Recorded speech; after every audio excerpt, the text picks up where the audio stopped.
Subriel Matias versus Liam Paro, 12 rounds in the 140-pound division for Matias's IBF world title. This is going to be a very, very good fight, an exciting fight, a fight I am looking forward to. Let's get into it. Let's start with the champ, Matias. 20 wins, 1 loss, 20 wins by way of knockout.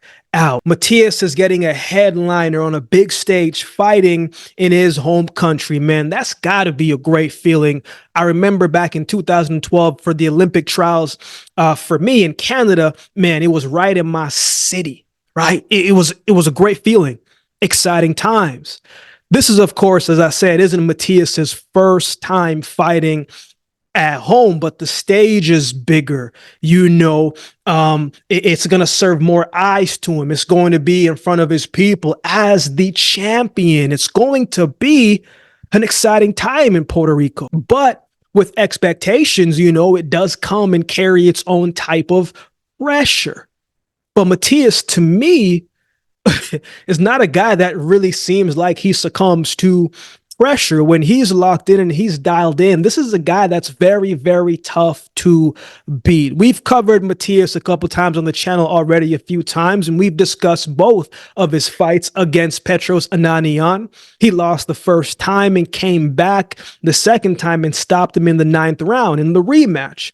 In the first fight, a lot of people messaged me and said, Akeem, man, but you didn't really understand that, man, Matias was going through a lot of outside stuff in the first fight and his mind just wasn't in the right place. And while that is absolutely true, a loss is a loss. So, we got to keep it pushing. Now, going back to Matias, when you fight and when you watch a Subriel Matias fight, man, you're going to see heavy punches. You're going to see heavy pressure. You're going to see a chin that seems like it's stronger than iron.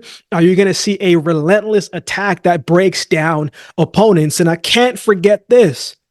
You're going to see a guy with excellent conditioning as well, too. When he fought Jeremiah Ponce, a style that was similar to Matias in a way, landed some punishing shots on Matias, landed some clean shots on the chin of Matias, but not once did I look at that fight and say, wait, man, Matias, he might be discouraged. He might be backing up, and he just didn't. Matias ate some shots that would have taken out other opponents easily. If Ponce would have landed some of those same shots that he landed on Matias, it would have put guys down. But that wasn't the case on the night. Ponce was doing work in the early part of that fight. He was letting his hands fly. He wasn't coming down in that fight to lay down to nobody. He gave a great effort. Every time it seemed like Ponce was gaining momentum, man, Matias, man, he would come back and turn the tides with shots of his own, right? Matias just kept punching, just kept marching forward. Matias doesn't need a whole lot of separation to be able to get his shots off.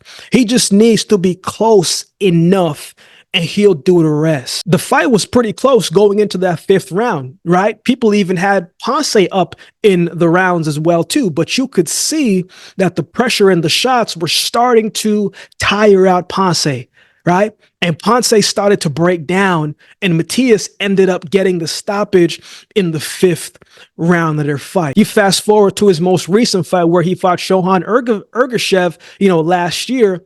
When I did the breakdown of that video, man, that was kind of the first time that I've seen people actually sway away from Matias and go with Ergashev to win the fight. Some people thought that Ergashev was going to stop him. And when you watch Ergashev's fight, you can see, man, like he has the power and the skill to give Matias some problems.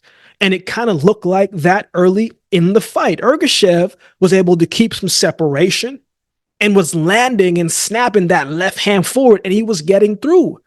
Ergashev was able to keep separation and actually do good work in the very early part of that fight. And he was putting together some very good combinations that seemed like it was, not discouraging Matias, but, making you say, wait a minute, who is this guy? But at the same time, Matias, he's been in this road a little bit before when he fought Ponce and Ananian.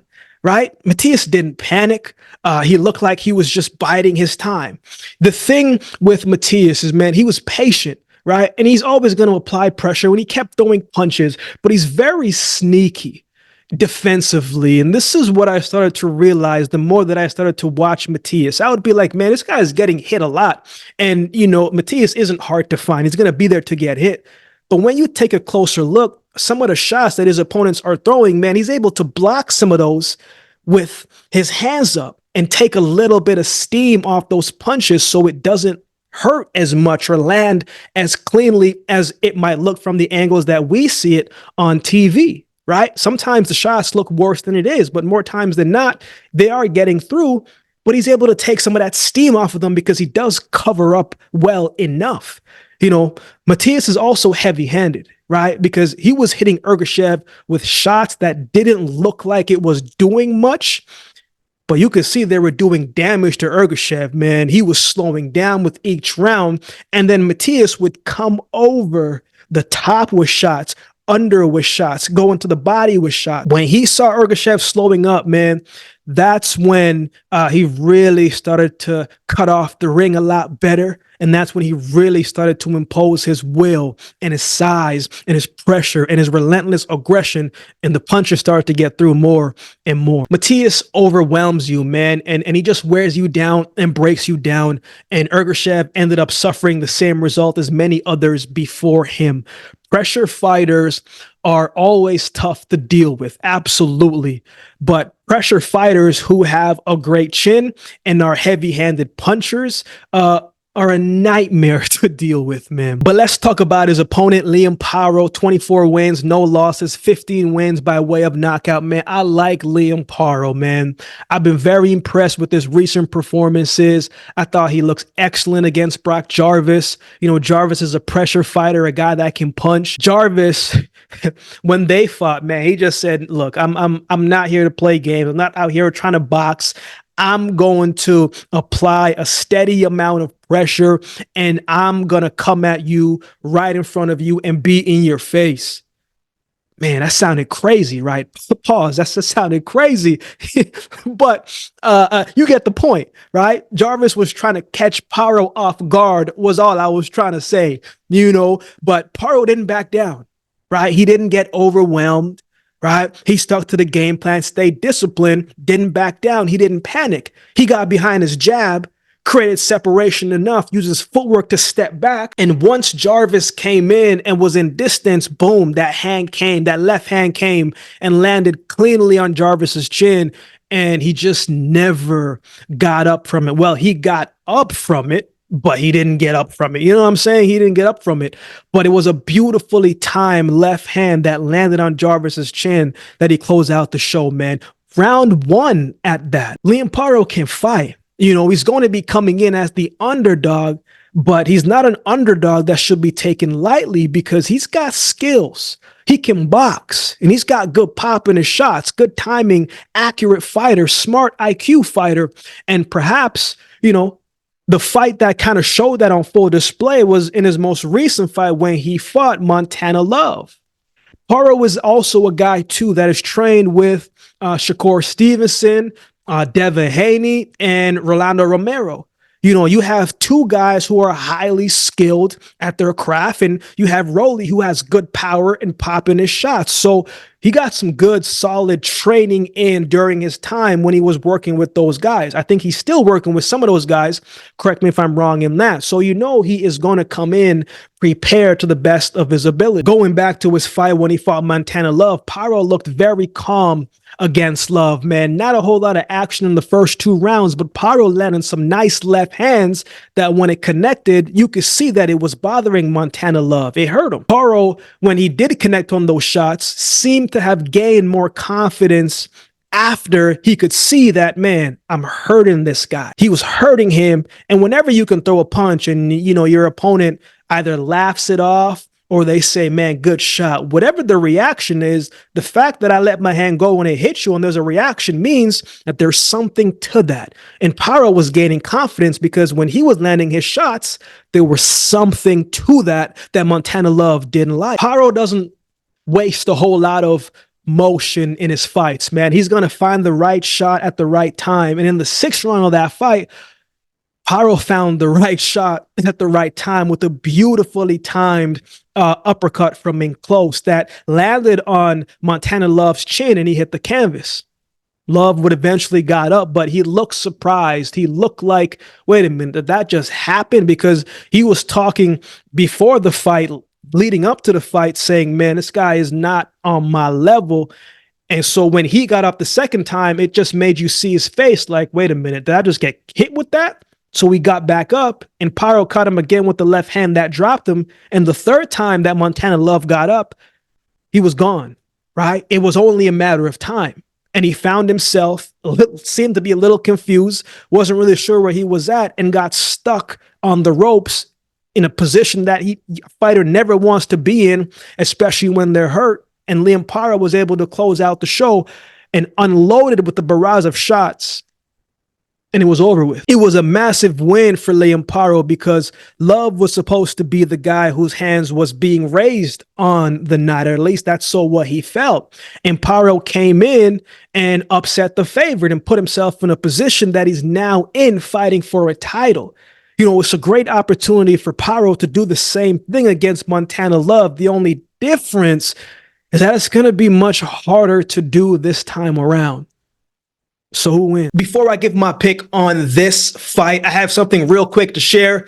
You know, I'm always looking to bring more light, more value, more opportunities for the community. I've been working on a few different things in recent weeks to not just grow the channel, but as I said, to continue to provide as much value as I can to each of you in our community. With that being said, I got some exciting news to share. I'm happy to announce my partnership with BetStamp and Sign Up Expert. It's a great opportunity for you to join some of the best sports books to get the best odds and new user offer. All you have to do is head over to my dedicated page at signupexpert.com/thebreakdown to explore a selection of sports books tailored to your region, each with its own unique offerings. So if you want to place a bet this weekend and on this fight and beyond, check out the link to find the best options for you in your region. Every sign up does support the channel, and it helps the channel grow and to expand and to create more opportunities, not just for me,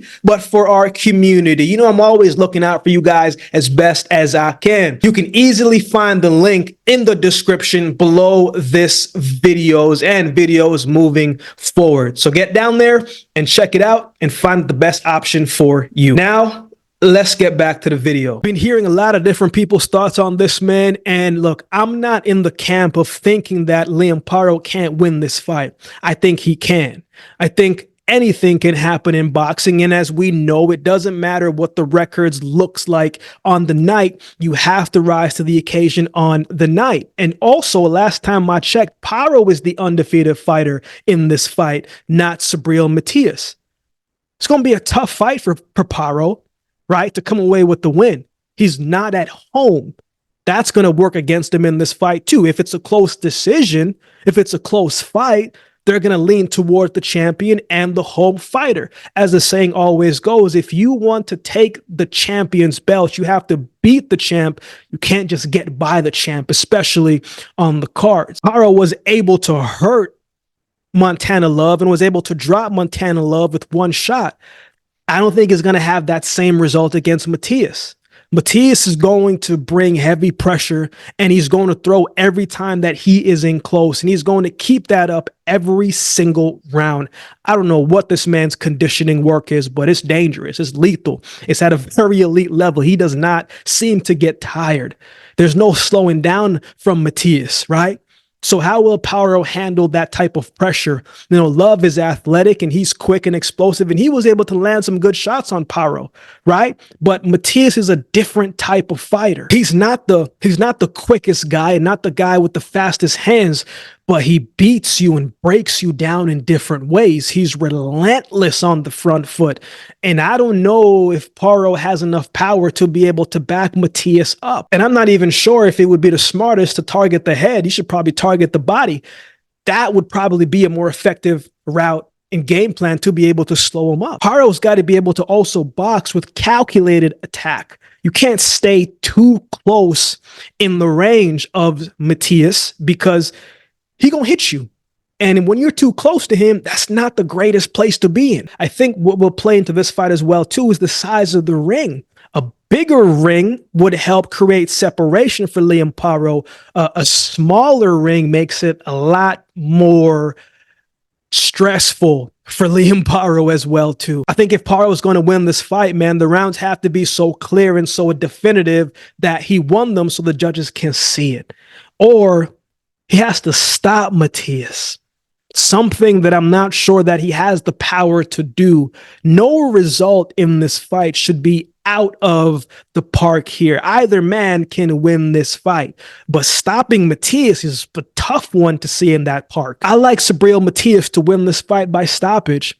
I'm not sold that Paro will be able to create enough separation to use his skill set to his advantage. I think Matias's pressure, conditioning, volume, power is eventually going to get to him, and I think it's going to wear him down. I like Subriel Matias to win this fight by stoppage. So those are my thoughts. I would love to hear from you. How do you have this one going? Who do you think wins? Let me know in the comment section below. I don't always get to do all the suggested videos you guys suggest in the comment section below. But if you become a member, those suggested videos rise to the top, and I will do my best to get those done for you that week. Or if you'd like to become a member just to show love and to support the channel, man, that would be greatly, greatly appreciated. So with all that being said, if you've been watching the video this long, don't forget to like, comment, share, and subscribe to the channel. And we'll definitely see you next time.